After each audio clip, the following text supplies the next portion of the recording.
বছরে $1,00,000 রোজগার করতে পারে মিউজিয়ামের জন্য ডাইনোসরের বোন খুঁড়ে বার করা। আর হ্যাঁ, এগুলো ফেক, কারণ ওদের অস্তিত্ব আর নেই। এটা হলো আমাদের কাজ করার জায়গা।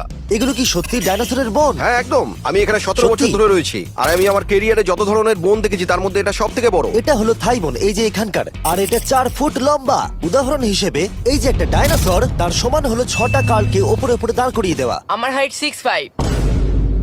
এগুলি মূলত মিনি জ্যাক হ্যামার। এই তো ভালোই করছো। ওর কোনো আইডিয়াই নেই ও কি হ্যাঁ, করছে। ওর কোনো আইডিয়াই নেই। আশ্চর্যের বিষয় হলো এটা করতে গিয়ে আমরা ভয় পেয়ে যাচ্ছিলাম।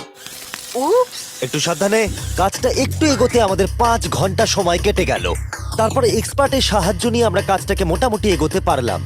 আমার গোটা ক্যারিয়ারে দেখা এটা হলো সব থেকে বড় একটা বোন। আর তুমি চাও এটাকে আমি আর কাল টাচ করি? একদম। যদি আমরা এটাকে খারাপ করে দিই? যশ, এটার ওয়েট কত হবে? মোটামুটি 2250 পাউন্ড? হ্যাঁ। এর ওজন তো নোলানের মায়ের 10 ভাগের 1 ভাগ। ও মাই গড, এটা তো দারুণ। এখন যেহেতু এই হাটটা এতটাই প্রাচীন, তাই আমরা এটাকে তোলার আগে ভালো করে সংরক্ষণ করলাম, না হলে এটা দুটুকরো হয়ে ভেঙে যেত। আশা করবো তোলার সময় এটা ভেঙে যাবে না। 1 2 3 Three. খুব ভালো। এদিকটা নিয়ে এসো। খুব ভালো। এই প্রথমবার কোনো মানুষ এটাকে বয়ে নিয়ে যাচ্ছে। একজন ইউটিউবার ডাইনোসর বোন নিয়ে যাচ্ছে। টেবিলের সামনেটা নিয়ে চলো। ঠিক আছে। 1 2 চলো। এই তো খুব ভালো। কাল তোমার হাতটা দেখবে। বিশ্বাস করবে কিনা জানি না, কিন্তু এই ডাইনোসর বোনটা তার জায়গা খুঁজে নিল একটা মিউজিয়াম।